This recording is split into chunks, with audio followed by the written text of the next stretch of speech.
you a little bit about myself and how the format of this webinar is going to go.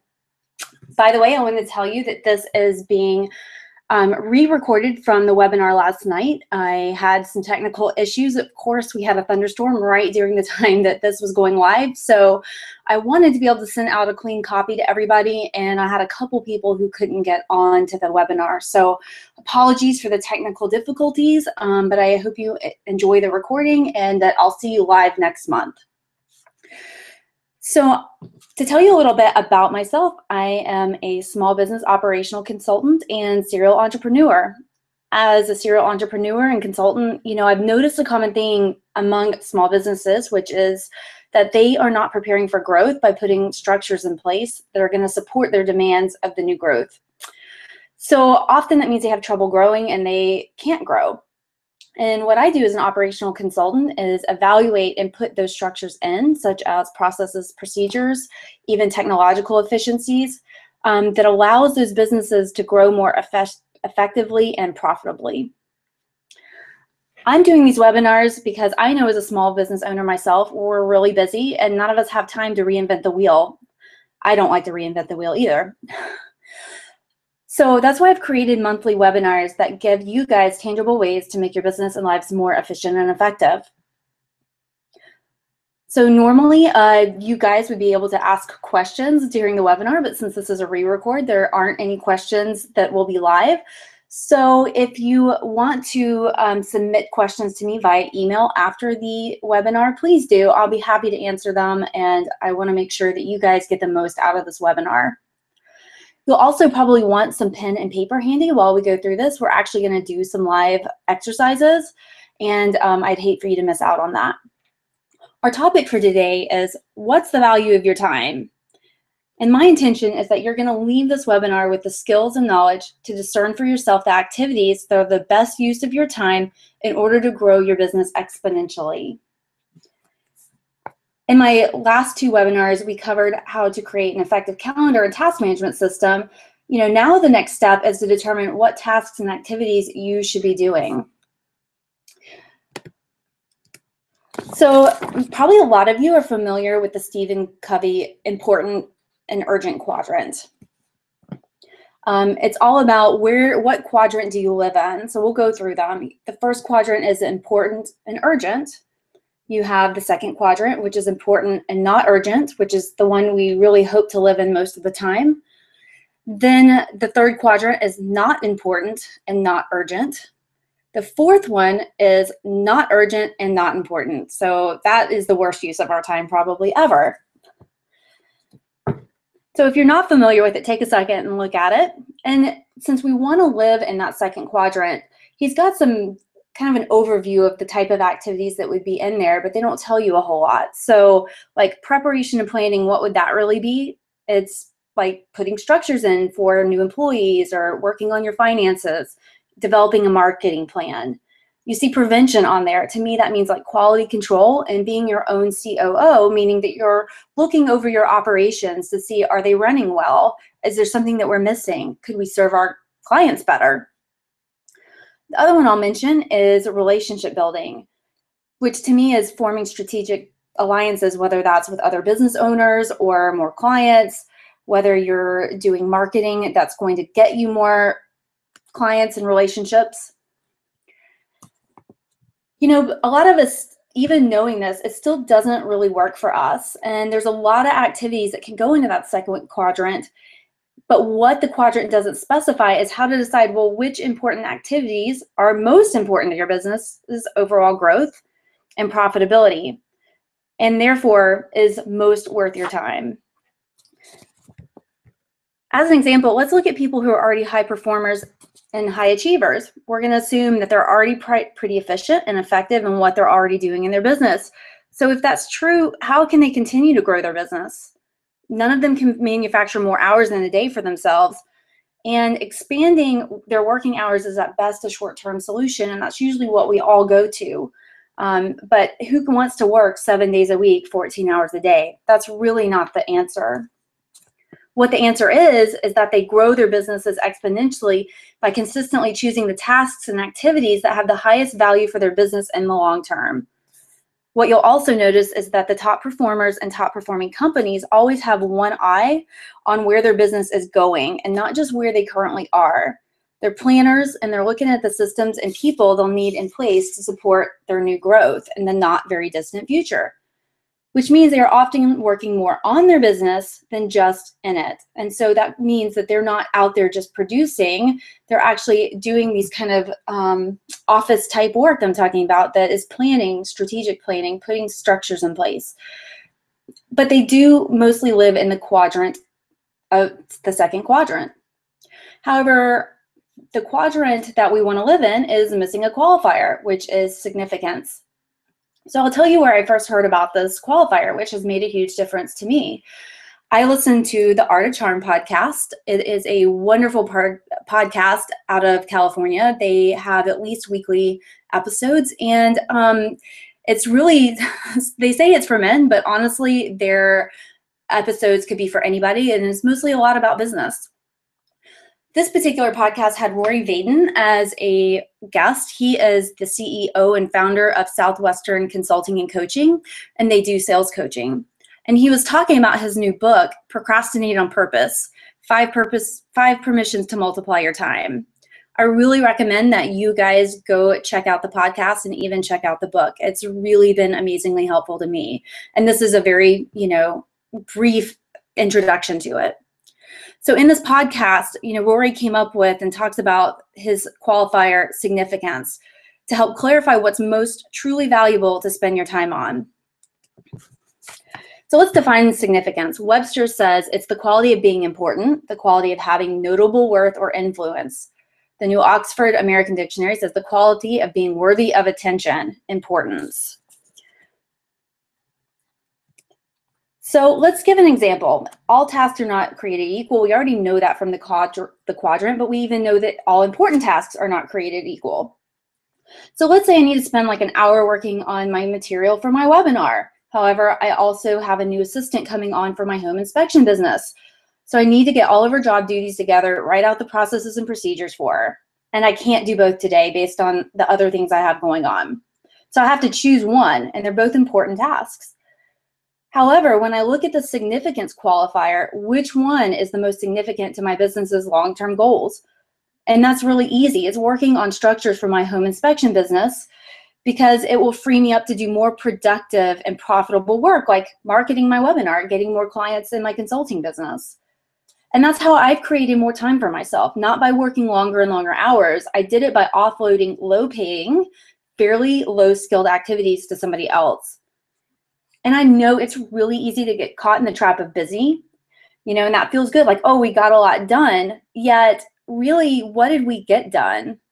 How valuable was it to spend an hour responding to emails? Did that provide any long-term value to your business?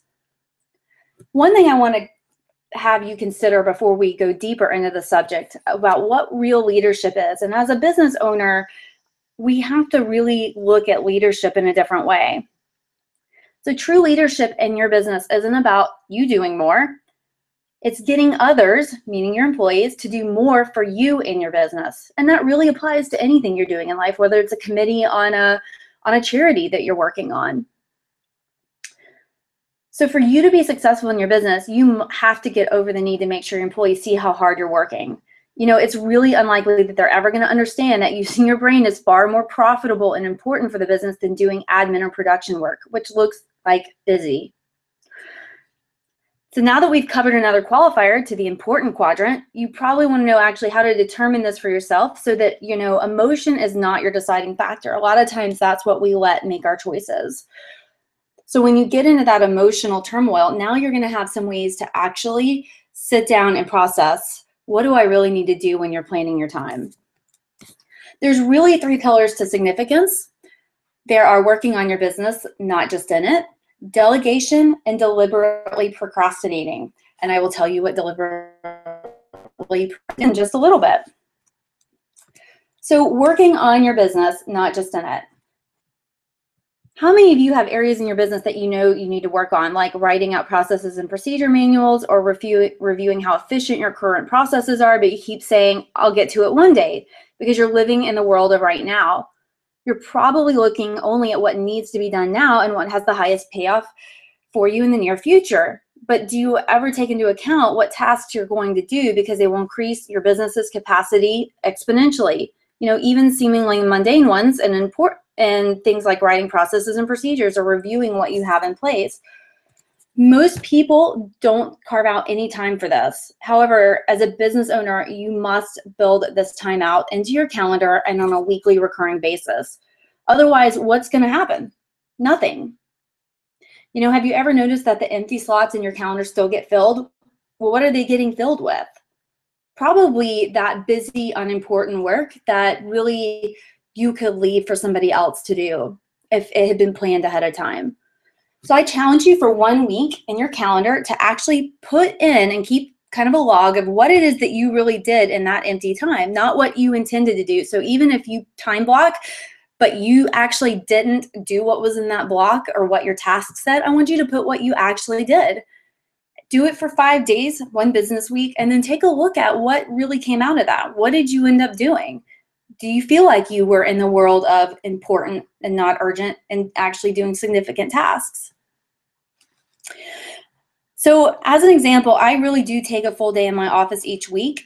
I choose Monday as my day that's dedicated to working on my businesses.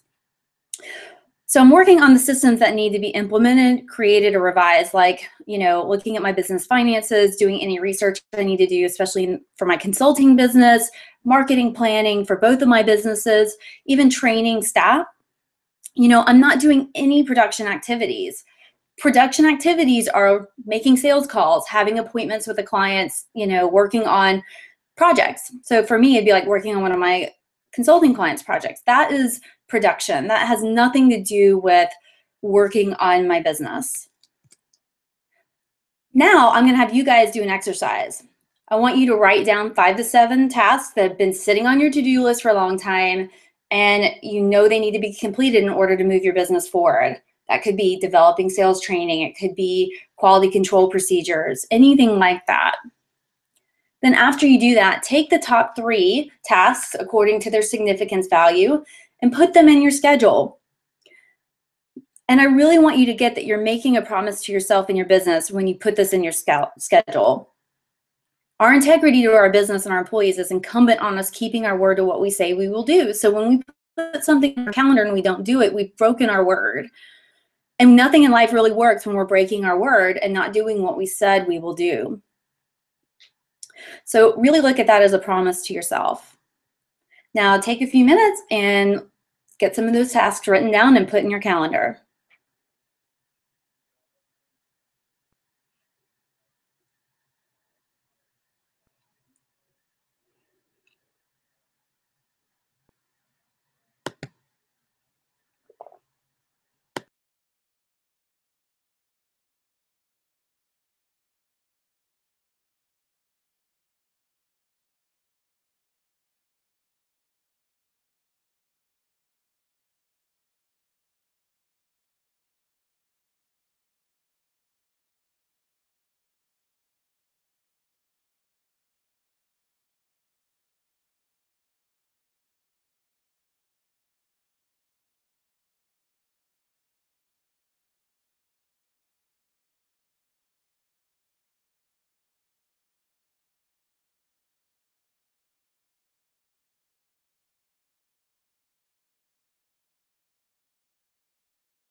Okay, hopefully you've had a chance to get some things written down for yourself, but if you didn't, come back to this after the webinar and keep working on it. It's really worth your time. And I just want to say one more thing before I move on. I really want you to get about the breaking your word when you put something in your calendar that you're going to do and you don't do it. If you have employees, your employees notice when you don't do the things you say you're going to do. And what happens is that they think they don't have to do what is expected of them either. And that really creates an unproductive flow that's really hard to correct, because probably in the back of your mind, whether you recognize it or not, you don't feel like you can say anything to an employee who's not doing what they're supposed to, because you're thinking, well, I don't either. I had that happen a lot with clients. So the first thing you have to do is get into integrity with your word. And a great way is to live in your calendar and just be firm that you're going to do what you said you're going to do at the time you said you're going to do it. That will make all the difference in the productivity for yourself, but also for any employees that you have. So we're going to go on to the second pillar, which is deliberately procrastinating. And there's two questions you need to ask yourself before, trying to do an activity that you think is significant to the growth of your business. And those questions would be, the first one is, what would happen if this isn't done? And or could someone else do this? So let's take, what would happen if this isn't done? Take, for instance, email. That's a really good one. We all have tons of it, and that's sort of something that probably comes up daily. So you have like 30 emails that you need to get to and you're getting backed up on. But you've committed that time to working on training a fairly new employee. So ask yourself the question, will the world end if you don't get to those emails today? And this is where you're making the decision as a business owner who wants to live in the world of significance and not in the world of busyness. You may be behind on your email today, but you can catch up on it tomorrow. So choose to live in the world of significance. Let's talk about what's the definition of deliberately procrastinating according to Rory Vaden, since I believe this is his term. So it's when you're choosing consciously to not do something because it's not the right time for it. Meaning maybe you've been thinking about doing a business expansion, but you haven't done all the research yet. You're not quite sure that it's the right time. Well, you're putting that decision off consciously, not because you're lazy, but because you haven't gotten all the facts yet. That's a deliberate procrastination. Or maybe you've been wanting to hire somebody, but you haven't done all the other legwork first. Well, that's a deliberate procrastination because you're choosing that you need to do something else instead before you get there. However, most of us, and even me, I'm familiar with the other kind of procrastination, which is just putting something off because I don't feel like doing something then. So let's say I know I need to sit down and write material for my webinar, but I don't feel like doing it, so I'm going to go do something that doesn't utilize my brain very much, like looking at email, or even maybe putting some entries into QuickBooks. That doesn't require much brain power. So when I choose to do those things and not do what I know that I need to do, then that's just putting off something because I don't feel like doing it. There's no deliberate choice there about why I need to save it for later. It's just simply I didn't feel like doing it. So when we're looking at our next pillar, it would be delegation. Could somebody else do this? And should someone else do this? You might be thinking someone else could do this, but I can't afford to hire them. I hear that all the time. And this is a really common thought among small business owners, especially those who are still in the solopreneur stage, meaning you are the only person working in your business. However, what I want to do now is show you the numbers that will really illustrate that you can't afford to not hire somebody to help you, especially in admin tasks. So what we're going to do first is determine how much is your time worth. I'm just going to go with $100 per hour. I don't know what your rate is, so we're just going to do $100. Let's say that you spend 10 minutes a day preparing and sending faxes, and this could be anything. It could be returning admin type emails. It could be taking phone calls that you don't need to take. It could be anything. So don't get caught, stuck in the I don't do faxes. All that matters is it's a low-skilled, low-paying type of job. So over the course of the year, it's possible for you to work about 260 days, although you may actually work more. So when you multiply 260 by 10, which is 10 minutes per day, you realize that 2,600 minutes per year are spent on faxes. Now, when you divide that number by 60, you see that you're spending 43 hours per year, or approximately one whole work week, sending faxes. I mean, that's really astounding when you look at that. I mean, a work week? I mean, that's really a lot. Now, let's look at what would an admin cost to do the same amount of work. So if, let's say, a part-time admin in this area is about $15 an hour, when you multiply that and divide it, you come to a cost of $645 per year spent on this person. Okay, you know, maybe that sounds like a lot. But now let's look at what it's costing you when you're doing this task.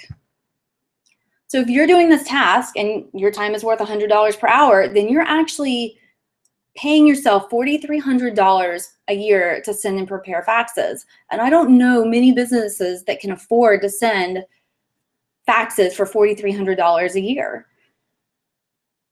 If you look at it conversely, wouldn't you be happy to spend $645 to make $4,300 each year? Because that's really what you're doing. And that's an incredible return on your money. I know I would do that kind of investment absolutely all day long to get $4,300. So which one looks like the wiser investment? I think hopefully that's pretty easy in saying that that part-time admin, even if they're doing a couple hours of work for you a week, really is a great investment.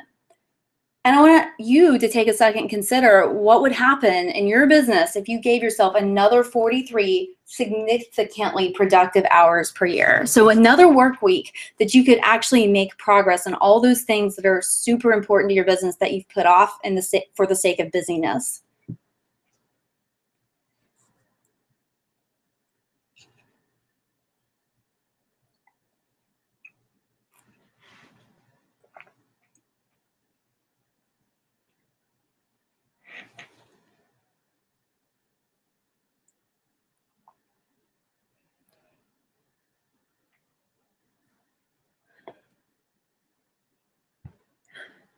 Hopefully you got a few things down for yourself, and I'm sure I would hope that one thing that you would look at is that your income would probably greatly rise with that extra work week for really productive work. Now I want you to do the exercise of pick a task that you commonly do daily that's low skill and use the hourly rate you pay for yourself. So if you don't know what that is, this is another suggestion I have where after the webinar, you figure that out. If you're not sure how to do that, contact me and I'll help you. And then you're going to use that calculation to determine how much money you're paying yourself a year to do that task, and then how much money you'd be paying hired help to do that task.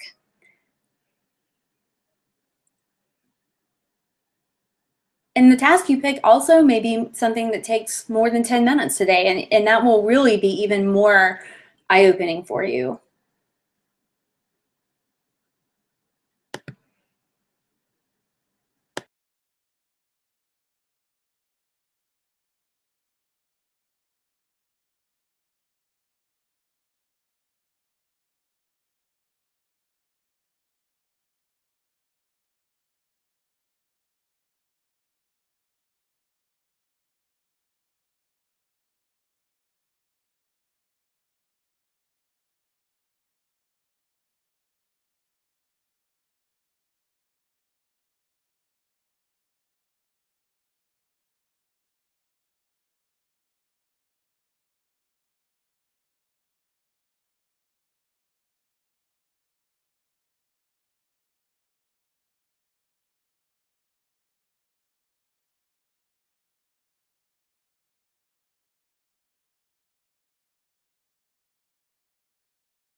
All right, hopefully you had a chance to get some calculations made and maybe some eye-opening numbers.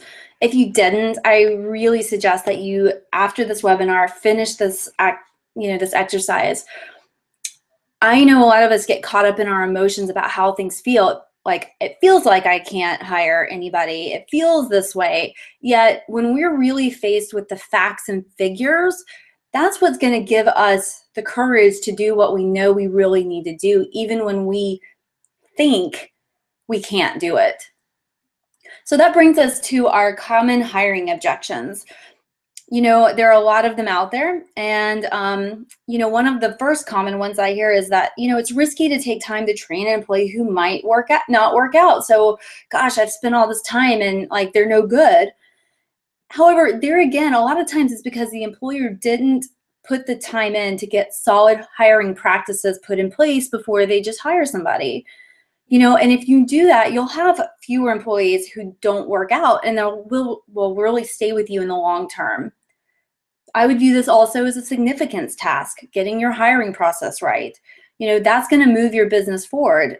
And you may not see the payoff that day, but you really will in the future as you have less turnover, which, as you know, costs you more money.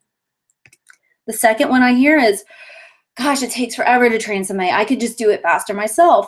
However, there again, what I see is that the employer hasn't developed a training method before the employee gets on board, and there's not usually any written out job duties, any detailed processes and procedure for them to reference.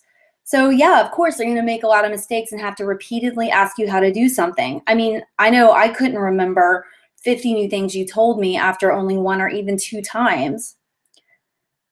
And the third is, before we go on, is that, you know, be realistic on how much time you're going to need to spend with a new employee and schedule it into your schedule. You know, don't leave it to chance that you're going to find that time. Commit to doing that training time with them before they even get there.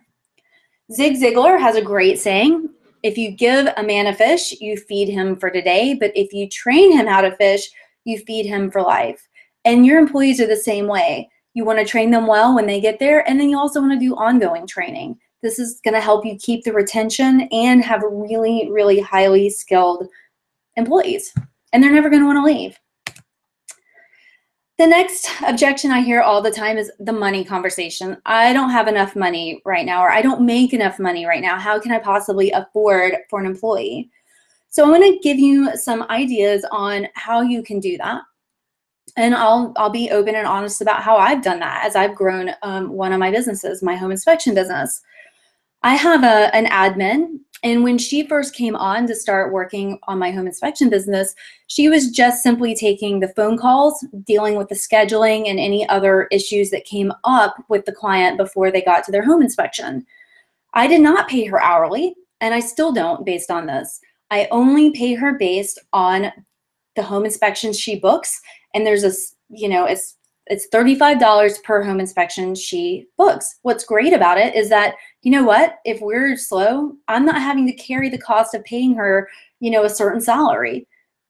And she wants to do a great job, because if the home inspection doesn't get booked, well, then she's not making money. So it works out really well for us. I've also done that with my home inspector. He's not on salary. He only gets paid a portion of the home inspections that he does. So I have very low overhead, and it's all based on production. I bet there's something, you know, somewhere in your business that you can do the same thing. Now, the other way that I've done this as I've moved on is look at how many, you know, hours you can really pay for somebody to work. You know, when I moved Jackie into some more admin work, I figured out I could afford to pay her for 7.5 hours of work per week. And then I said, well, what are the things that I want her to do?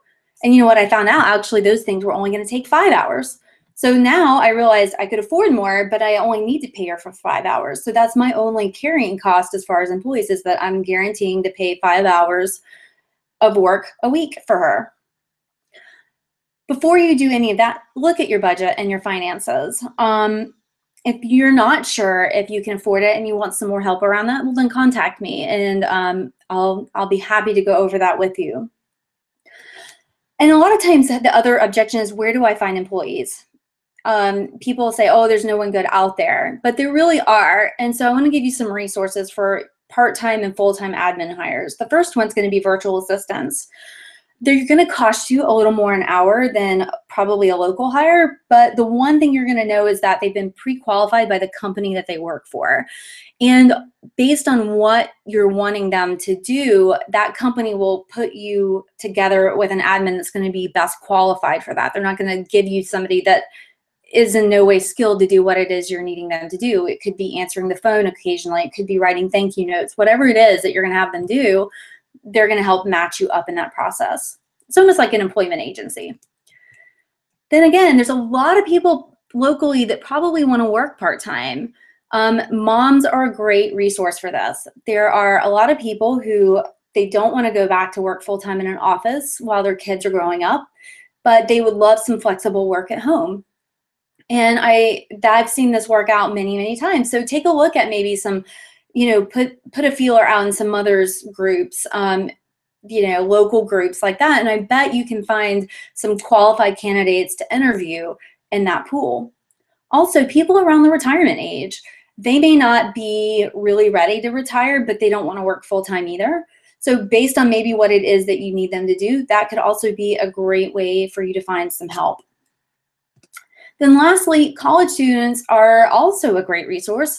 A lot of them would like internships because it looks great for their work experience when they're going out into the real world after they graduate. So the way you would go about that is contact your local college and the business, marketing, or communications department. A lot of times there is somebody that handles internships. You will send them the job duties that you want this person to perform, and then they'll give you some resumes for the students they think would best fit for you. Now, these usually are still paid internships, so don't think that they should work for you for free. However, you do need to at least pay them minimum wage. The benefit is, though, is that you could probably pay them less than the local market rate. So let's say in Birmingham, it's $15 an hour. Maybe you could pay them $10 an hour.